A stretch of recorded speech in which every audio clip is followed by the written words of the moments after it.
Allah, we cry to you and we implore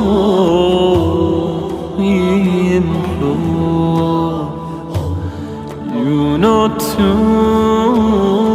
turn us away from your door, for we are drowning. Rescue us to the shore. Send your blessings on us like a downpour.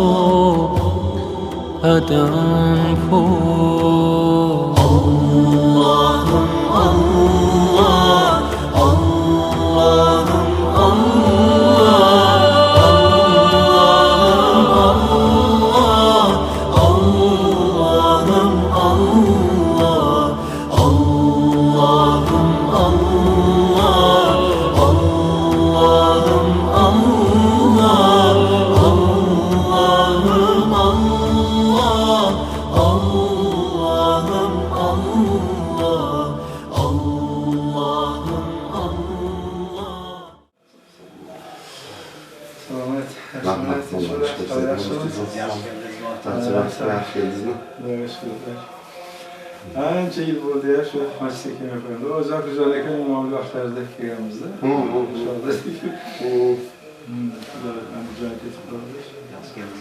Rahmat. Namasim keldi. Arafatga tog'da borib o'sha sizni yig'lab o'sha yerda qilgan duolaringizni, ma'ruzalaringizni hammasini biz hammamiz yig'lab ko'zlarimizda yosh bilan eshitdik, guvoh bo'ldik. Nasib bo'ldi bu yil borib kelganman. Otingiz nima edi? Nuriddin. Bo'ldi. O'shanga bir tanishi suhbatingizni oling, duoyingizni oling deb kirdim oldingizga. Rahmat. Qarang, o 7-yilgi haj juda ham ajoyib bo'ldi. Oldinlari ham men necha marta borgan bo'lsam, bu safargisi bir odamlar ham xursand. Mana bu prezidentimizni yangilanib nimalaridan ilhomlangan. Hamma juda o'zi ham sezgandirsiz. Ko'tarinki ruhda bo'ldi-da. Ko'tarinki ruhda bo'ldi. O'sha ma'ruzalaringizni hammasida oldingizga borib falon juma yetishga botin olmadim. Kelmayapsiz-da? Botin olmadim. Bir vaqt kelsa tanishaman deb niyat qo'ydim. Akamizni hammamiz bilardik. Necha marta shu mehmon bo'lganmiz, yo'ldan qolganlar, davradan bilamizda. Rahmat. Salomat rahmat qilsin. O'zingiz salomatmisiz? Salomatingiz yaxshi. Xudoga shukr. Ben opamın singlisi borib, opamın singlisi. Opamın singlisi. Xonadon denk kichikman. Kenja. Lekin qizim ham bo'ldi, shunaqa ko'zimdan yosh chiqib ketdi. Eslab. Siz yaxshimisiz? Rahmat Allohga shukr. O'z tuzumisiz. Tanchivasini yaxshi oldi. Xizmatlardan tanchivasiz. Ancha ishlab turgan ekan, men xabarim yo'q ekan. Eshitib xursand bo'ldim. Yo'q, masjidda bo'lib qolmasa. Yaxshi. وقل الحق من ربكم فمن شاء فليؤمن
بسم الله الرحمن الرحيم الحمد لله والصلاة والسلام على ملة رسول الله أما بعد السلام عليكم ورحمة الله تعالى وبركاته Allah Teala جميعا الحمد صلواتımız ve ihbar beyanlarımız, şefaatlerimiz Muhammed Mustafa sallallahu aleyhi ve sellem ve barchalarımızın onlarımızdan salavat ve nurlarımız olsun. Allah Teala bugünkü Cuma günlerinde barchalarımızga olsun mübarek eylegan olsun. Azizlar, ana bugün barchalarimiz guvoh bo'lib turibmiz. Ustozimiz, O'zbekiston musulmonlari idorasida bir necha yillardan beri xizmat qilib kelayotgan Muftiy Hazratlarini o'rinbosarlari ustozimiz Shayx Abdulaziz Mansur domla tashrif buyurdilar. Inshaalloh bir maroqli suhbatlaridan bahramand bo'lamiz degan umiddamiz. Marhamat.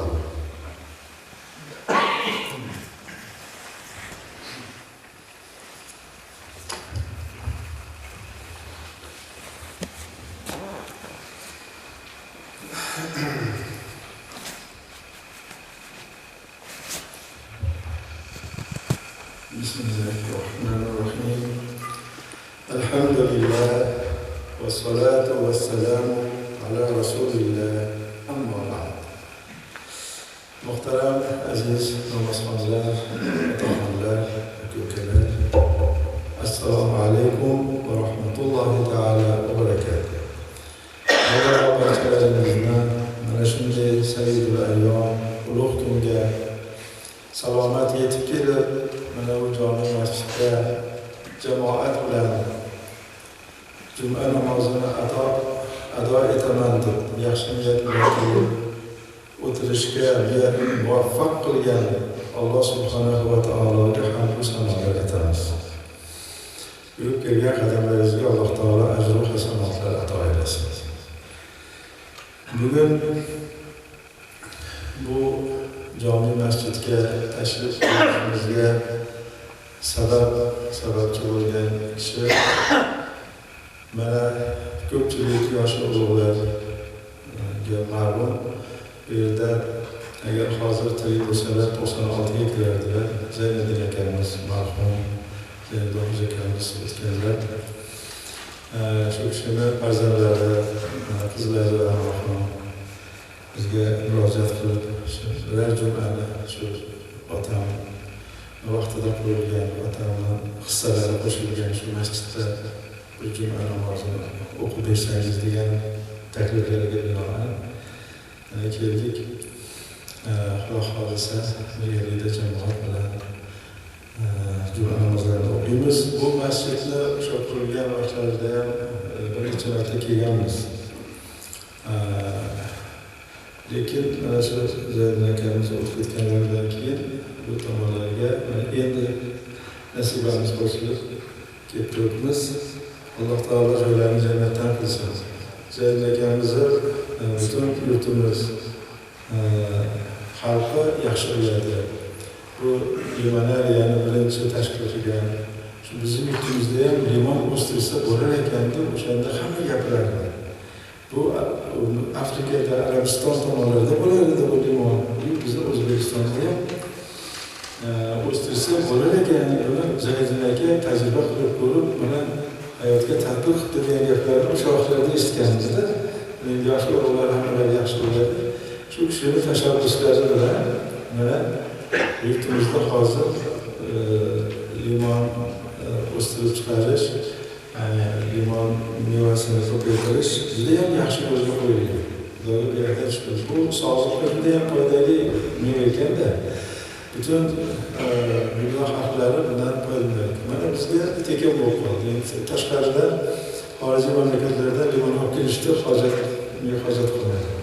Ana shunday bir xayrli ishlarga bosh bo'lgan, asoschi bo'lgan zot bu Zaynul akamizni hech qachon esdan chiqarmaslik kerak. Bu kishini haqlariga doimo duoyi xayrlarda bo'lib turishimiz kerak. Mana shu masjidni bino qilishda ham u kishini hissalari borligini mana qariyalar bilishadi. Xudo xohlasa bu masjidning nomini ham shu Zaynul akam nomini o'zgartirish masalasi ketyapti hozir. Yuqori idoralarimizda maslahat bo'lib turibdi. Bu ham bo'lib qoladi Xudo xohlasa. Endi bugungi butun O'zbekiston masjidlarida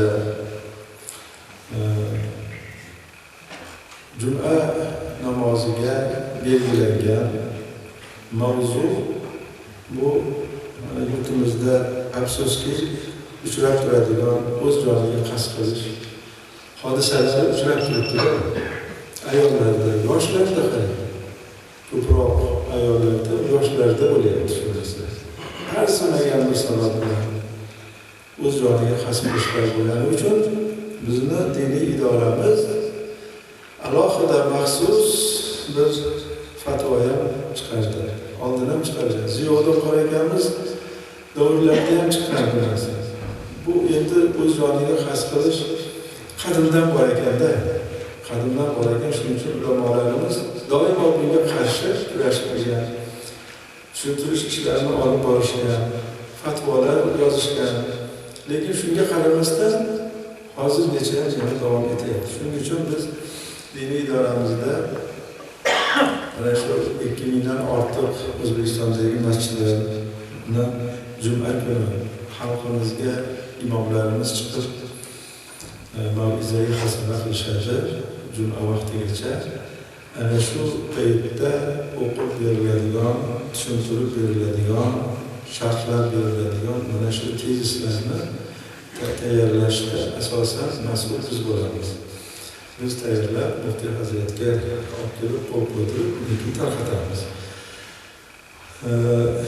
Shu o'z joniga qasd qilish qanchalik og'ir gunoh ekanligini mana shu masjidlarga kelgan namozxonlar yaxshi bilib olsalar, boshqalarga ham yetkazishadi deb sizlarga aytiladi. Bo'lmasa masjidga keladigan odamlar hammasi toat, ibodatli, taqvoli, yaxshi odamlar keladi.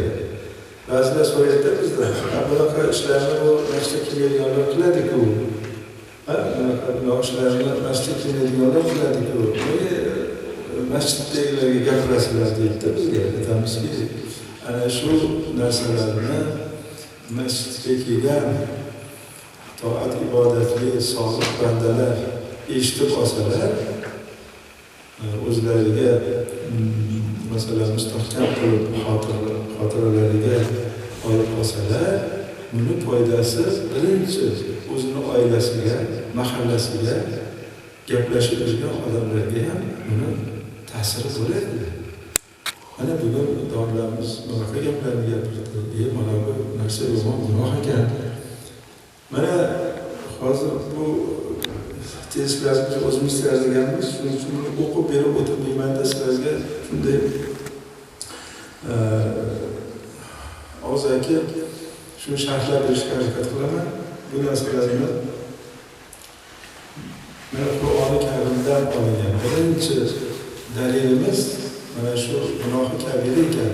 O'z joniga o'zi qasd qilib yo osib qo'yapti, yo suvga tashlayapti o'zini, yo boshqa bir qurollar bilan, buyumlar bilan o'zini joniga qasd qilib qo'yyapti.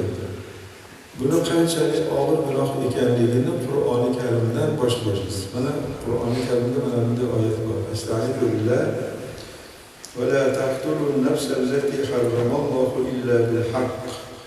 Zalikum wasaqum bihi la'allakum taqilun deydi Alloh taolo Qur'oni Karimda An'am surasida. Ya'ni Alloh taolo taqiqlayaptiki bandalariga Alloh taolo taqiqlagan, harom qilgan insonni joniga qasd qilib uni o'ldirmanglar. Bu narsani sizlarga Alloh taolo tavsiya qilib buyuryapti, doimki shuni aql idroklaring bilan qabul qilishlaring uchun deydi. Mana Qur'onda ana shunday oyat bor. Bu degan so'z Alloh taolo buyurgan narsa farz bo'ladi, qaytargan narsadan qaytish hammamiz uchun nima bo'ladi? Farz bo'ladi. Farz degani birinchi o'rinda turadi. Allohning buyrug'i doimo birinchi o'rinda turadi. Ana Alloh taolo demak qaytargan ekan. Yana boshqa bir oyatda qarang, undan ham ko'ra qattiqroq aytyaptiki, "Astag'iru billah man qatala nafsan bighayri nafsin aw fasadin fil ard faka'annama qatala an-nas jami'an wa man ahyaha faka'annama ahya an-nas jami'an." Mana Moida surasida yana Alloh taolo aytyaptiki, kimiki bekordan bekor u biror jonni o'ldirmagan, ayib qilgan insonni qatl qilsa, o'ldirsa, go'yoki butun yer yuzidagi insonlarni o'ldirgan bilan barobar. Qarang, qanchalik insonni joni, ruhi muqaddas, qadrli ekanligini Alloh taolo aytayaptiki, bitta odamni o'ldirdi demaydi, 100 ta odamni o'ldirdi dedi. Butun dunyodagi hamma odamni o'ldirganda gunohini olar ekan. Bitta odamni o'limdan saqlab qolsa, go'yo butun yer yuzidagi insonlarni o'limdan saqlab qolganda savobini oladi. Mana bu oyatlarni qarang, bu bizning so'zimiz emas. Hatto payg'ambarning so'zi emas, bu Allohning so'zi. Yer va osmonni yaratgan, butun borliqni yaratgan Haq Taoloning so'zi bu. Hech qanday o'zgarishsiz sizlarga tarjima qilib beryapman. Agar birovni o'ldirsa shariat bo'yicha uni jazosi uni ham o'ldiriladi-da. Qasddan o'ldirgan odamni jazosi o'lim. Ammo bilmasdan o'ldirib qo'ysa, bu ham Qur'onda bor. Masalan, bir ovchi edi, uzoqdan bir sharpani ko'rdida, uni bo'rimi, tulkimi, ayoqmi deb o'ylab otdi, qarasa odam ekan. O'stin bo'rimiga bir odam turgan ekan, bilmasdan otib qo'ydi. Uni qasddan o'ldirmadi-ku. Shu qasddan o'ldirmay, bilmay o'ldirganda ham jarimasini qarang. 100 ta tuya to'lash kerak o'sha odamni merosxo'rlariga. 100 ta tuyani bahosini berish kerak. Ana insonni qadrini ko'ryapsizmi? Qasddan o'ldirsa-ku o'limga o'lim, qonga qon. Ammo bilmasdan adashib, chalg'ib, bilmasdan, qasddan emas, bilmasdan o'ldirib qo'ysa ham uni jazosi bor shariatda. Bilmay o'ldirib qo'ydi deb kechirib olmaydi. 100 ta tuyani bahosini jarima qilib berilgan. Mana biz diniy idoraga ko'p kelishadi shunaqa bilmasdan mashinasi bilan urib o'lib qolayotgan kishilar ko'p endi hozir bor. Ana ikki tomondan vakillar keladi. Haqiqatda uni niyati yo'q edi, qasddan birdan chiqib qoladi. Nimadir bir sabab bo'lib shu haligi avtohalokatga uchraydi. Shunda o'sha mashinani boshqargan tomondan kelishadi, jabrlangan tomondan ham kelishadi. Biz qozilik qilib shularni o'rtasini nima qilamiz? Isloh qilamiz. Shunda meni o'zimga hozir 6 tadan ko'p bo'ldi shunaqa kelganlar. Haligi mashinasida urib yuborgan tomon bechora kambag'al. 100 ta tuyani qatnab beradi. Hatto ba'zilari ijaraga minib turgan mashina bilan uradi-da. Ijaraga olib zo'rg'a tirikchilik qilib turibdi, ko'ryapsizmi? Ana shunda ikki tomonga biz nasihat qilamiz. Qur'onda o'zida ham bor shunaqa xatoan bilmay o'tirib qo'yganlarni jarimasi 100 ta tuya bo'lgan bilan agar hammasini kechib olsa, yo bir qismini kechib olsa, juda katta savob bo'lishligini u marhumaga ham foydasi borligini Qur'onda ham aytilgan, hadislarda ham aytilgan. Shularni tushuntiramizda ikki tomon. Ayniqsa shu jabrlangan tomonda albatta ko'nglini ko'tarish kerak. Ko'ngilni ko'tarib, endi shunday ish bo'libdi, bular qasddan qilmagan ekan. Bunday qilgan. Judayam endi pushaymon. Bu juda katta bular uchun musibat bo'ldi. O'sha urvorgan tomonga ham musibat bu, to'g'rimi? Jabrlangan tomonga ham musibatda bu. Qasddan qilgan deydi, uni javobi ma'lum edi. Qasddan qildimi? Uni javoblar qilish kerak. Qonun bo'yicha ham, shariat bo'yicha ham buni jazosi bor. Ammo hech yetti o'qib tushgan kirmagan, hech bunaqa niyati yo'q edi. Shularni eshityapmiz-da, eshitib ko'rib, shunday rahmingiz keladi endi. Shuning uchun ba'zilariga o'sha nimani iqtisodiy, moddiy jihatlarni hisobga olib, ba'zilari $5,000 bilan rozi so'rashib ketyapti, ba'zilari $10,000gacha. Mayli, o'sha bitta o'g'lini o'ldirib qo'yibdi, yaqinda bittasi. Bitta yakka o'g'li ekan, arabchani o'rganib, endi o'qishga kiraman deb turgan bolani qarang endi. Buni otini endi bir tasodif, bir fojiada bu. Ikki tomonga ham musibatda bu. Shuning uchun bir tomonga o'tib olish nohaqlik bo'ladi. Bu tomonda ikki tomonni ham hisobga olish kerak. Shariatimiz shunaqa bir adolatli, shunday bir odilki, shariatimizda bu shariatni Alloh taolo tuzib bergan payg'ambarlarga. Payg'ambarlar bo'lsa ummatlariga o'rgatib ketgan. Agar shariatdan chiqib ketmasangiz, hech qachon adolatsizlik bo'lmaydi. Xo'p.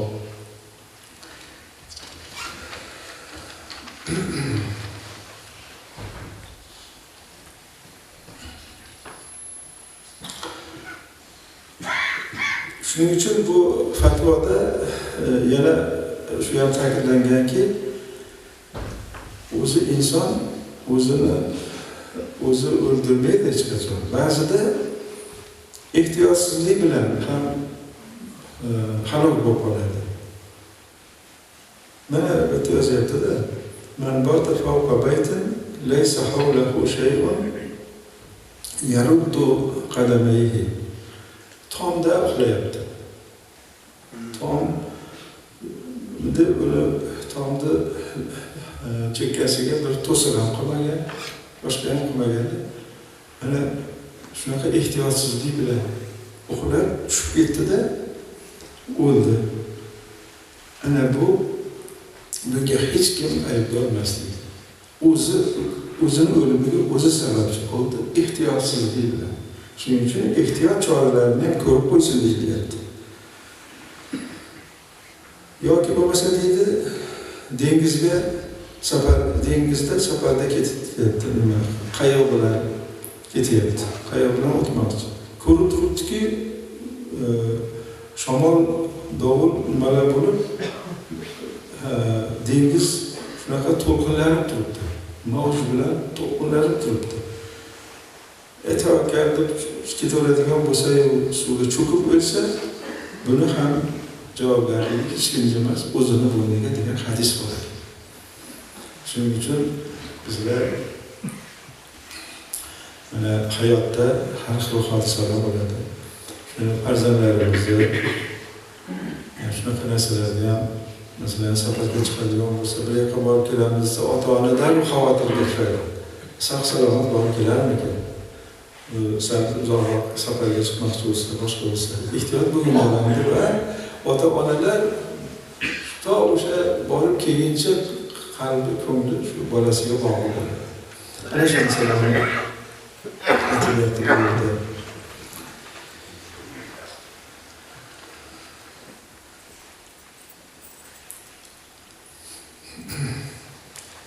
Endi mana shu har yangi yildan boshlab yana bir yangi uslub joriy qilindi. Masjidlarimizga juma kunlari bo'lgan tezislarimizga yana bir ilova qo'shildi. Bundan xabarlaringiz bor. oxirida bir fiqhiy masalalar. Mana shu fiqhiy masalalardan ham aytib qo'yilsa yaxshi bo'lar ekan deb ulamolar kengashi shuni lozim topishdi. Mana bugungi diniy masala sajda-i sahv to'g'risida.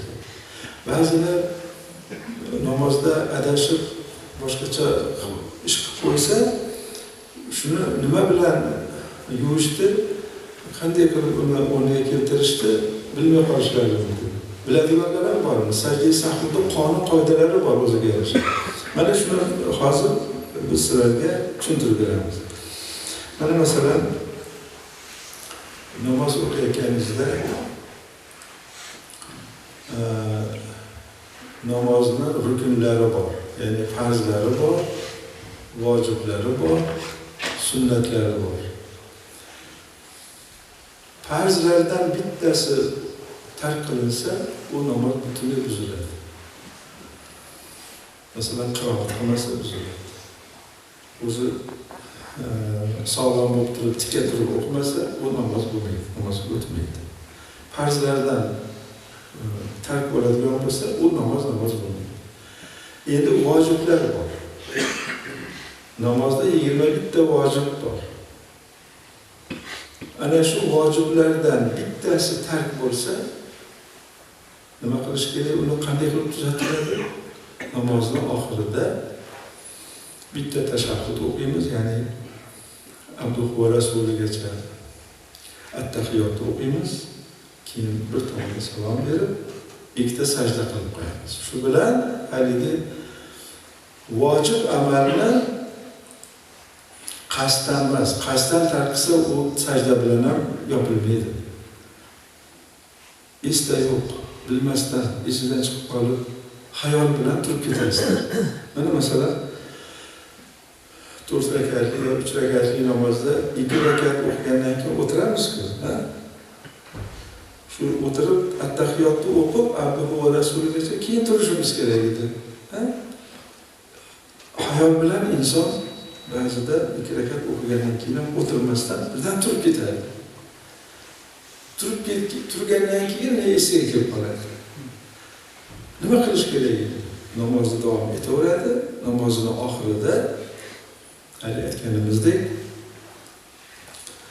at-tahiyotni Abduh va Rasuligacha o'qib, o'ng tomoniga assalomu alaykum va rahmatulloh deb, keyin yana at-tahiyotni boshidan o'qiydi. Bu namoz uchun, ana o'z sahv uchun. Yana at-tahiyotni o'qiydi, salovatlarni o'qiydi, Allohumma salli ala barik alayhi o'qiydi, keyin salom berib namoz tugatadi. Ana shuni masjidda yozilgan. Qaysi ishlarda shunaqa qilib qo'yish kerakligini.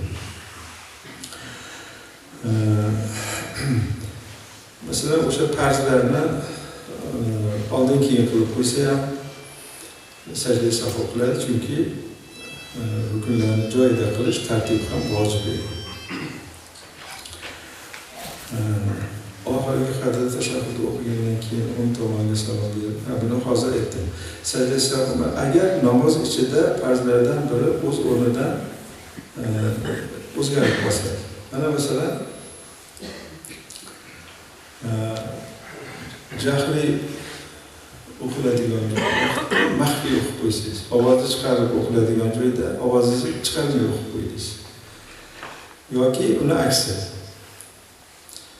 Ovoz chiqaradigan joyda chiqarib, yoki ovoz chiqaradigan joyda chiqarmay o'qingiz. Imom bo'lgandan keyin jahli o'qish vojibga aylanadi. Sizga kimdir iqtido qilgan bo'lsa, agar yakka o'zingiz o'qiyotganingizda xufton, shom, bomdodlarni jahli o'qiladi-ku, ixtiyoriy bu. Yakka o'qisangiz, xohlasangiz ovozni chiqarib o'qiysiz. Xohlasangiz maxfiy o'qiysiz. Mana shom, xufton, bomdodda. Ammo bir kishi sizga iqtido qilsa ham, yolg'izlikli bir kishi iqtido qilsa ham, 10 kishi iqtido qilsa ham, jahli o'qish vojibga aylanadi. Ya'ni ovozni chiqarib o'qish vojibga aylanadi. Ana endi shuni vojibni ichingizda o'qib qo'ydingizmi? Ana endi sajda sahvo qilasiz.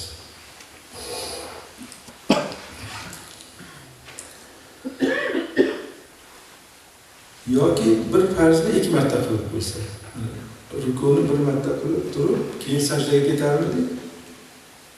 Esdan chiqib o'sha rukuni 2 marta qilib qo'ydi. Nima qiladi? Yo, sajda sahvo qiladi.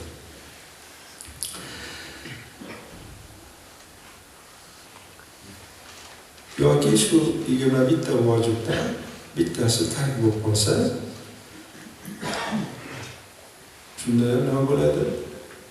Sajda sahvo qilish kerak. Masalan, 3 rakatli yoki 4 rakatli namozni 2 rakat o'qigandan keyin o'tirish kerak edi, turib ketdingiz. Ana shunda tarki vojib bo'ldi. Chunki o'tirib tashahhud o'qish nima edi? Vojib edi. Farz emas, sunnat emas, u vojib. Chunki sajda sahvoni nima uchun qilinadi desa, qisqacha javobimiz shunday bo'lishi kerakki, birorta vojibni tark qilib qo'ysa, sajda sahvo qiladi desak, to'ppa-to'g'ri javob bo'ladi. Hammasi shu tark vojibga kelib to'xtaydi. Vaqtimiz bo'ldi.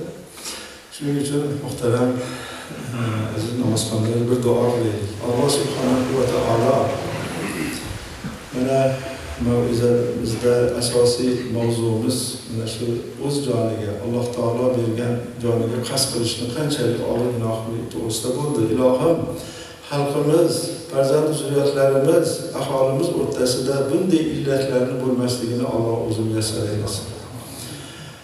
Bu aziz ruhni, jonni Alloh taolo omonat qilib bergan.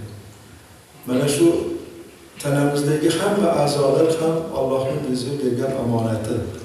Shularga biz agar biz talofatga duchor qiladigan bo'lsak, Allohning oldida omonatga xiyonat qilgan bo'lamiz. Ilohim, mana shunday Qur'on, hadis nimalariga, hukmlariga amal qilib borishlikni o'zlarimizga ham, farzand zurriyotlarimizga ham Alloh taolo muvaffaq aylasin. ربنا تقبل منا إنك أنت السميع العليم برحمتك يا أرحم.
وارزقنا شفاعته يوم القيامة إنك لا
Allahu Ekber, Allahu Ekber, Allahu Ekber, Allahu Ekber.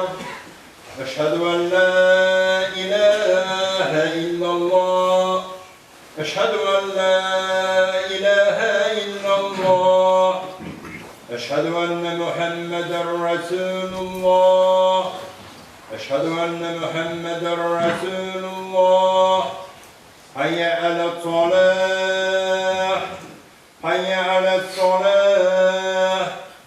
Hayye alel-felah. Hayye alel-felah.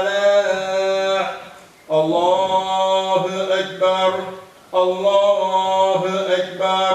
La ilahe illallah.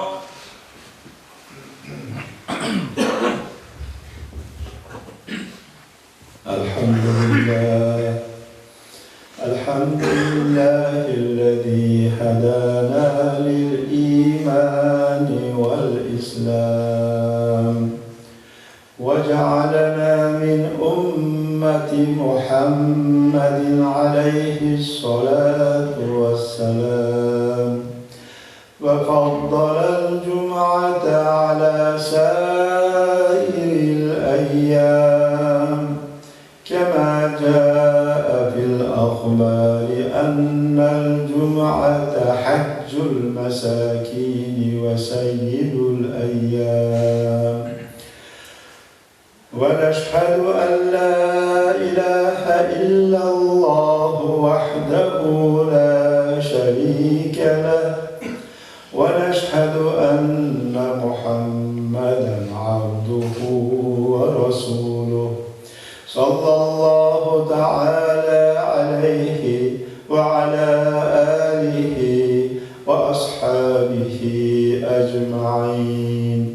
أما بعد عباد الله، تعالوا رحمكم الله، أوصيكم ونفسي أولا بتقوى الله. أعوذ بالله من الشيطان الرجيم. وأما من خاف مقام ربه ونهى النفس عن الهوى فإن الجنة هي المأوى. بارك الله لنا ولكم في القرآن العظيم، ونفعنا وإياكم بالآيات والذكر الحكيم، إنه هو السميع العليم.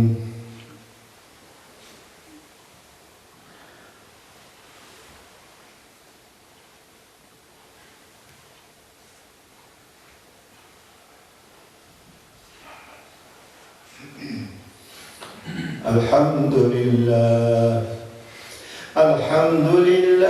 نحمده ونستعينه ونستغفره ونؤمن به ونتوكل عليه، ونعوذ بالله من شرور أنفسنا ومن سيئات أعمالنا.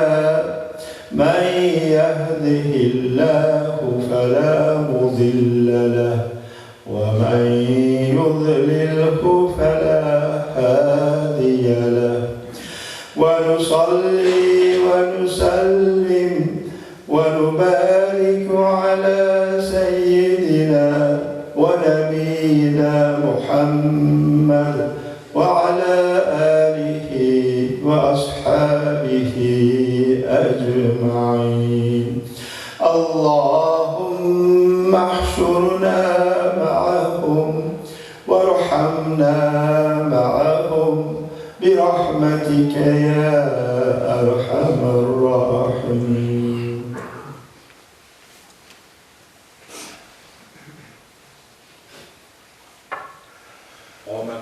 الله أكبر الله أكبر الله أكبر الله أكبر. أشهد أن لا إله إلا الله أشهد أن لا إله إلا الله أشهد أن محمدا رسول الله أشهد أن محمدا رسول الله. حي على الصلاة حي على الصلاة حي على الفلاح حي على الفلاح. قد قامت الصلاة قد قامت الصلاة. الله أكبر الله أكبر. لا إله إلا الله. استغفر الله العظيم. الله أكبر.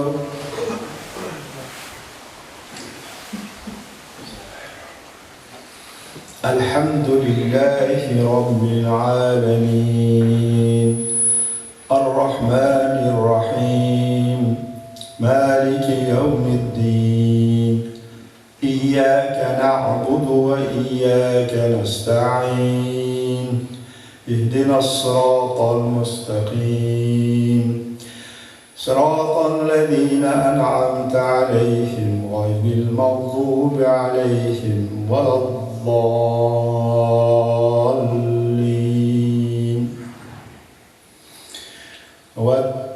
والتين والزيتون وطور سينين وهذا البلد الأمين.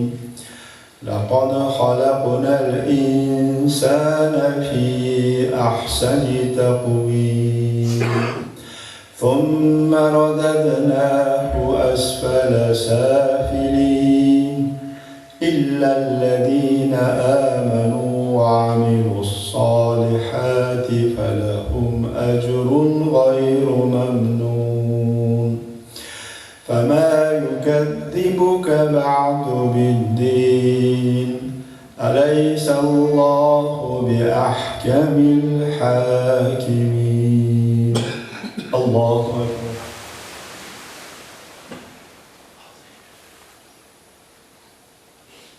سمع الله لمن حمده. الله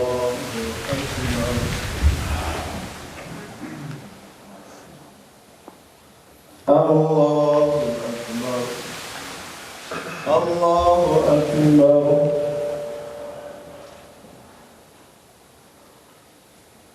الله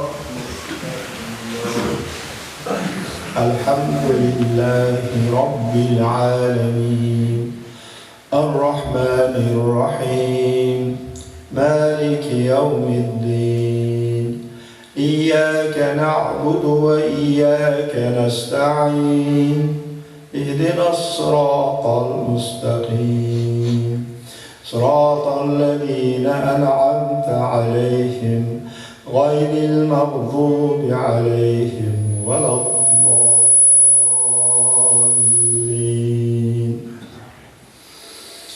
إذا جاء نصر الله والفتح ورأيت الناس يدخلون في دين الله أفواجا فسبح بحمد ربك واستغفره إنه كان توابا. الله أكبر.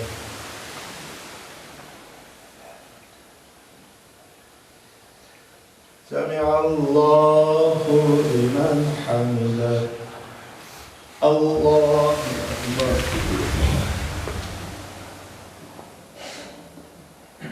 الله أكبر. الله أكبر.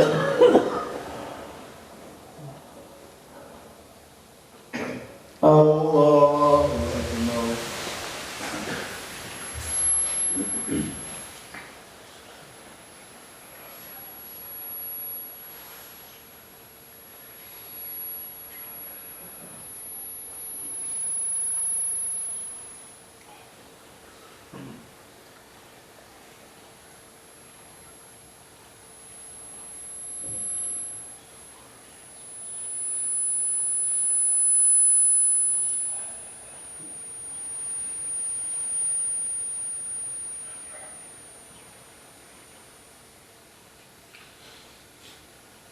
السلام عليكم ورحمة الله. السلام عليكم ورحمة الله. استغفر الله استغفر الله استغفر الله. اللهم أنت السلام ومنك السلام تبارك يا ذا الجلال والإكرام.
لا إله إلا الله وحده لا شريك له له الملك وله الحمد وهو على كل شيء قدير آمين. اللهم تقبل منا هذه الصلاة صلاة الجمعة مع جميع نقصاناتنا بفضلك وكرمك ولا تضرب بها وجوهنا يا إله العالمين ويا خير الناصرين. توفنا مسلمين وألحقنا بالصالحين رحمتك يا أرحم. أعوذ بالله من الشيطان الرجيم. بسم الله الرحمن الرحيم. تبارك الذي جعل في السماء بروجا وجعل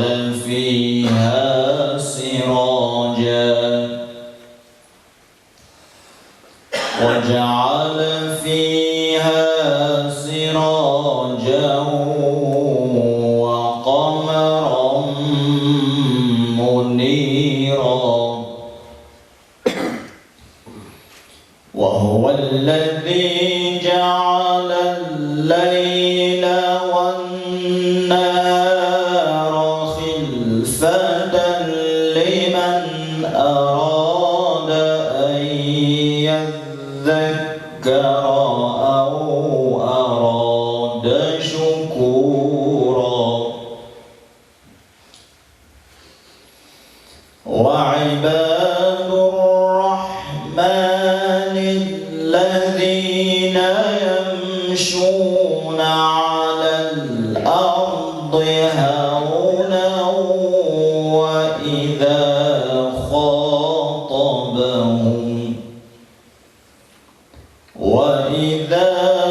خاطبهم الجاهلون قالوا سلاما.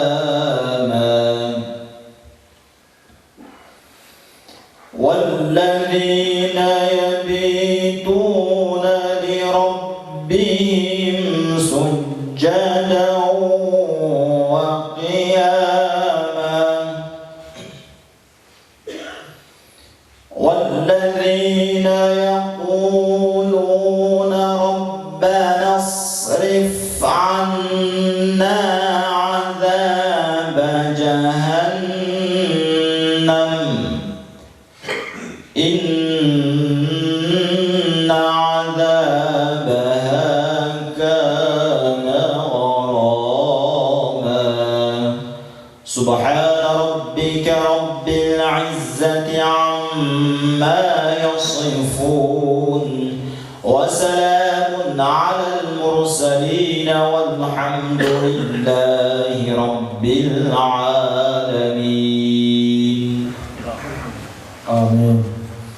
اللهم ارحمنا بالقرآن العظيم واجعله لنا حجة يا رب العالمين. o'qilgan tilovati Qur'ondan o'zlarimiz qanchalik ruhiy, ma'naviy bahramand bo'lgan bo'lsak, uning savoblaridan, dunyodan o'tib ketgan sizu bizlardan duo umidida yotgan marhumalarimiz, pir ustozlarimiz, mana shu masjidni atrof mahalla kuylarda o'tgan ahli mo'min mo'minalarni ruh poklariga, marhum Zaydin akamizni ruh poklariga yetkazib, barchalarini yotgan joylarini Alloh taolo ravh rayhonu jannatun na'imlardan nasib aylasin. Parvardigor, ojizona o'qigan namozlarimizni, duo-yu iltijolarimizni dargohingda qabul eylagin Parvardigor. yurtimizda mana davom etayotgan xayrli ishlarni, muhtaram prezidentimiz tomonlaridan olib borilayotgan xayrli ishlarni bardavom qilgin, tan jonlarini sog' qilgin. Mana shu farzand zurriyotlarimizni ham hammalarini rushd va hidoyatda sobit qadam qilgin. Buyuk ajdodlarimiz, mana dunyoga mashhur bo'lgan buyuk ajdodlarimizni yana bizlarga qoldirib ketgan bebaho meroslarini o'rganish ishlari boshlandi. Ularni yozib ketgan kitoblarini endi changlarini qoqib, mana bir yildan beri ajoyib ishlar boshlandi. Parvardigor ana shunday ulug' zotlarni endi bizlarni zurriyotlarimizdan ham to qiyomatgacha keladigan avlod zurriyotlarimizni oralaridan ham chiqargin Parvardigor.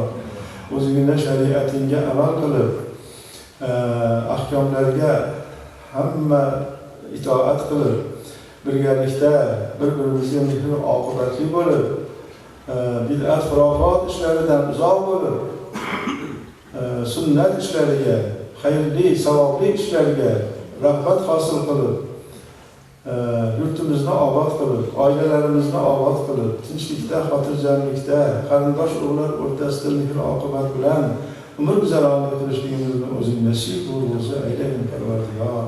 Mana masjidlarimiz kundan kunga obod bo'lib boryapti. Bularning shukronasini qilishlikni bizlarga nasib etgin Parvardigor. Xalqimizni boshidan ko'p kunlar o'tdi, hammasi orqada qoldi. Endi mana bunday yorug' kunlarni shukronasini qilishlikni barchalarimizga nasib qilg'usi aylagin Parvardigor.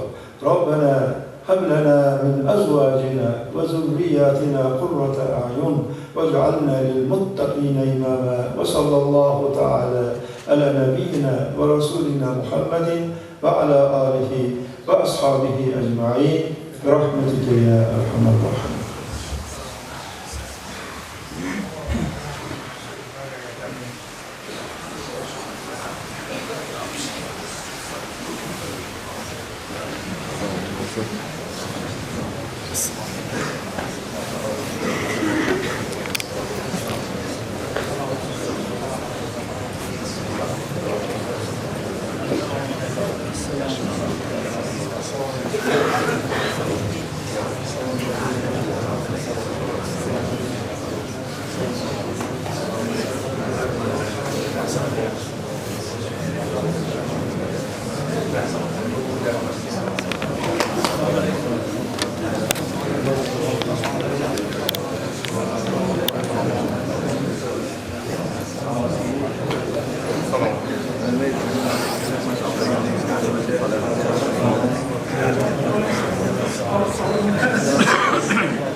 تعالوا